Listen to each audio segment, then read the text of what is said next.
Okay, so magandang umaga sa inyo lahat mga ka-TH. Eto, dito tayo ngayon sa paano i-operate itong GT500. So ito yung pinaka main unit ng GT500 mga ka-TH. At ito yung mga accessories niya. So hindi pa to kasali itong rad ha. Akin po itong rad.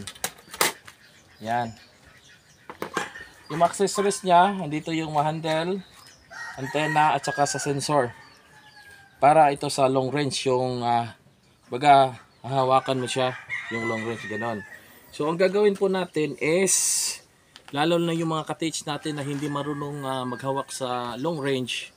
So gumawa po ako ng isang idea para at least kung hindi man kayo marunong gumamit ng long range, pwede nyong gamitin ang LRAD type. Yun, ito yung LRAD type natin. So yung LRAD type, wala na siyang connection. Ang gagawin mo na lang is itong wire, kasi kasali naman itong wire dito, itusok mo lang ito sa sensor niya. Ito yung high booster. So kailangan pag gumamit tayo sa LRAD, merong antenna talaga para malakas yung signal niya. So tusok mo lang dito doon sa sa sensor, tsaka ito yung pagtusok natin sa lupa is kasali na yan. Yan. Tusok mo lang ganon. Yan. So nakatusok na yan. So alam nyo ba yung gamit sa Turkey na refinder? Yung mga kakilala sa mga refinder dyan, katulad po nito, itong gamit natin. Ang kaibahan lang po sa refinder is kaya niya maglocate sa mga coins, yung mga gold coins, pero hindi niya marirecognize kung ano ba talaga ang na-detect niya. So ito mga ka-TH, is separate po yung separate po yung detection sa gold rings, separate din yung gold coin, separate din yung 4 kilos na barita at saka yung 6.2 na barita. Oo. Yung 2 kilos na barita at saka yung medyo malaki is separate din yon. So gagawa ako ng demo kung paano gagawin, paano i-operate gamit ang LRAD type. So ito mga ka-TH, so natusok ko na. So ito, pag naka-switch on to, nyari naka-switch on na siya, tumutunog siya. Kailangan itong volume dito, tsaka din kasi ito, volume tsaka sa din yung paano ang tawag noon, yung tapo ng signal dito. Ito din, signal din to siya. So kailangan i-off ko muna to, tapos i-off ko muna tong generator. So ito na, naka-off na siya. So kailangan natin is i-set natin to sa gold coins. So naka-set na to sa gold coins ito ka-TH, kasi itong mga marka na to is may mga detection nito. Itong mga marka na to. So nilagyan ko ng marka para di na mahirapan kung saan ilagay yung gold coins, gold coins, gold ring, tsaka mga gold bar.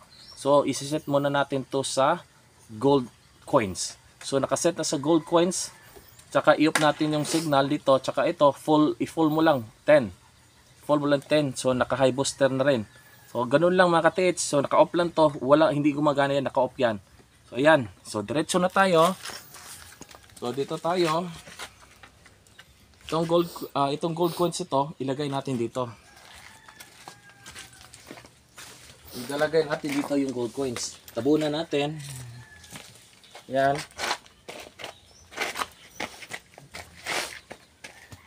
At itong gold ring, ilalagay natin dito sa kabila.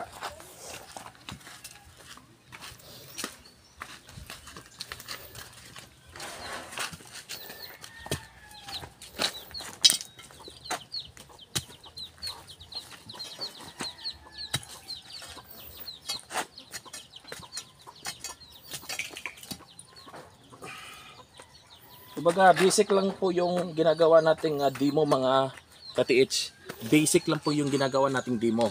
So ipapakita ko lang po sa inyo kung paano gumagana ang locator natin, yung gadget natin na ginagamitan natin dito sa rad. So kahit na walang connection, kahit na wala siyang connection, is yung signal na po yung nasa lupa, yung ground Kasi ito yung yung tinatawag na ground penetrating radar. So GT500. So ayan, kahit wala na po siyang wire dito, pwede na siya makasakap ng signal. So ito na po. So nakaset na po yung natin, gold ring, gold coins. So gold coins lang po yung hanapin natin, okay? So mag-start tayo dito. Ganun nyo lang mga ka-TH. Ganun lang. Iikot lang kayo, iikot. Kung saan po yung mag-iikis, yun po ang may signal. So nakaikis po dito sa part na to. So pupunta naman tayo dito.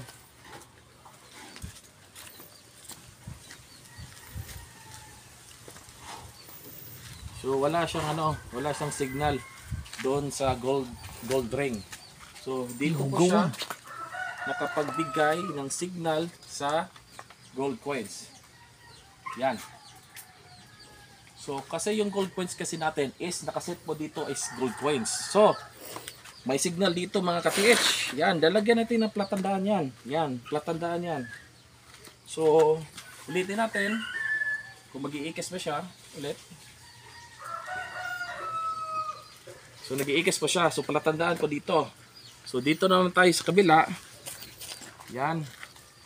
Kumbaga crossing to po mga ka-TH yung pag-detect gamit nito. So dito naman tayo sa kabila.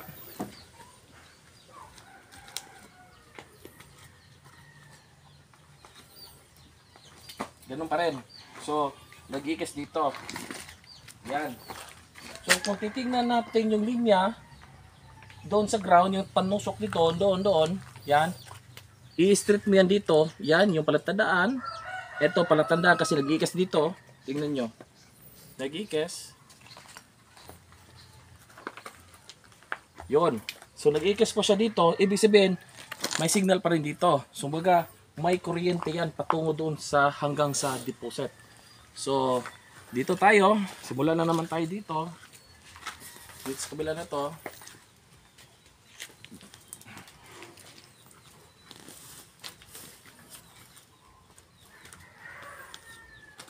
So nag-ikis na po siya. So ito po yung ikis natin. So kung i-continue natin siya, bumabalik siya. So ayun, lagyan natin ng palatandaan na rin. Lagyan natin ng palatandaan. Ito. So dito siya nag-ikis. Yan. Kung titingnan po natin dito is nag-ikis siya. Ito yung ground natin. So tingnan nyo mga TH, naka-straight yan. Naka-straight yan hanggang doon sa may deposit. Yan, naka-straight po yan, no? Straight po yan. Yan, ito. Nandito yung gold coins natin. Kasi pag gano'n natin, yan o, nag-iikis po siya. Yan po. So nag-iikis pa siya, ibig sabihin nandito may signal din dito. Pero pag lumampas tayo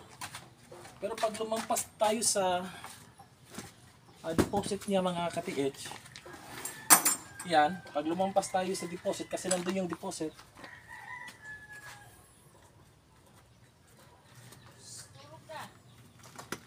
hindi na po siya nag-iikis. Wala na siya kasi lumampas na tayo mga ka-TH. Yan. Lumampas na tayo. Pero pag i-try natin dito, yan. Nag-iikis siya. So, open na naman siya ulit. Balik. Pero pag dito tayo, pag lumampas lang tayo dito sa deposit na to, yan, dito tayo, hindi na po siya mag-iikis. Yan. Wala na pong signal. So wala na pong signal mga ka-TH. Yan.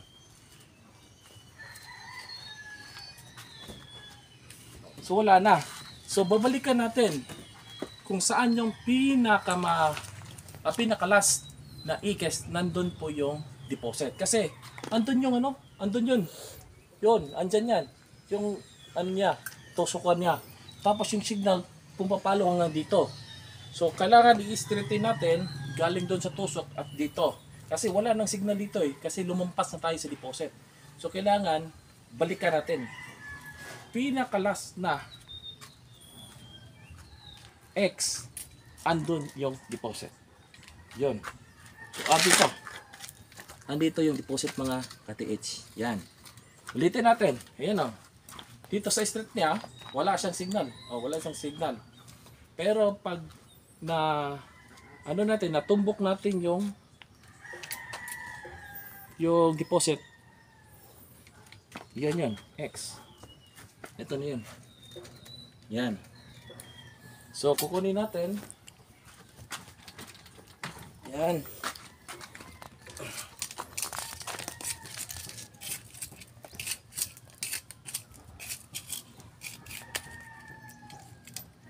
Yan po. Ito yung gold coins.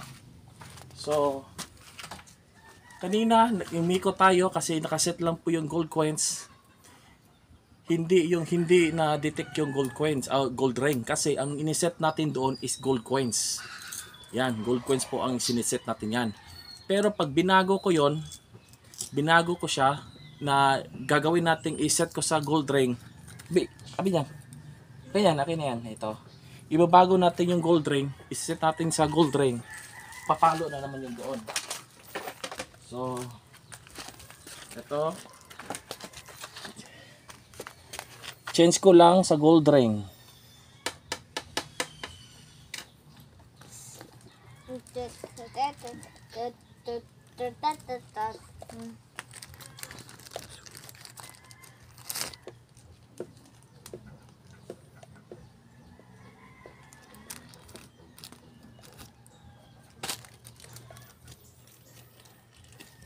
Ayan, kitits, nakaset na sa gold ring. Yan. So, titry natin kasi kinuha na natin yung gold coins natin doon eh. So, itatry ko natin kung may connection pa ba sa gold coins nandun sa area na yun. So, try natin kung mag-i-ekes pa ba siya. Kasi kinuha na natin yung gold coins eh. So, wala na siya. Wala na. Try natin dito. Ayun. So may connection na sa gold ring. Yun. So ulitin natin dito. Yan. Ulitin natin dito.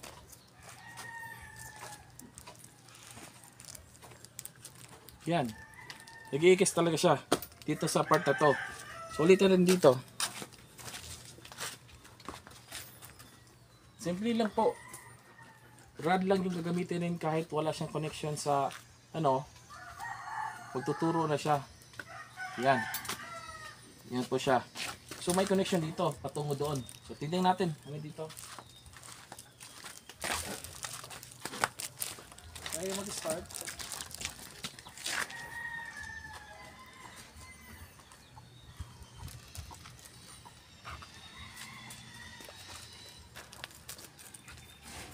Yan, nag-iikis na naman siya.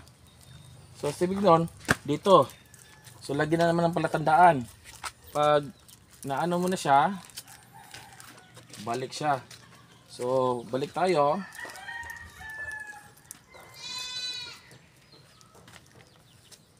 Ikis. So, mag-ikis naman siya. Balik. So, lagyan ng palatandaan. Andito yung gold ring natin. So, lagyan ng sa palatandaan dito. Okay, tingnan nyo doon. Ganun pa rin. Straight pa rin siya. Yan, straight pa rin hanggang dito. Pag lumampas tayo sa isang deposit is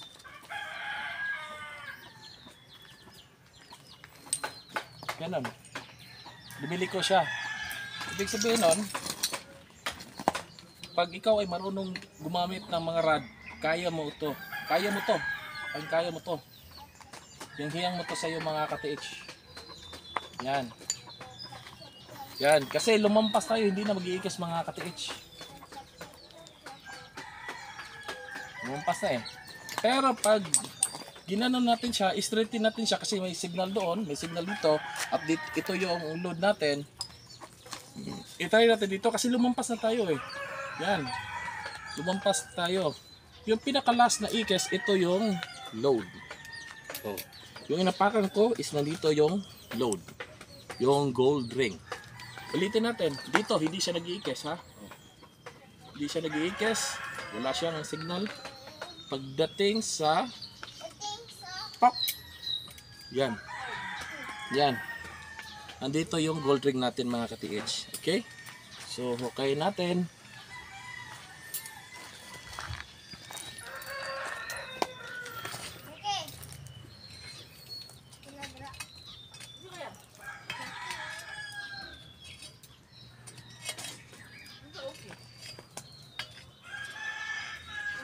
Ay, nandun na.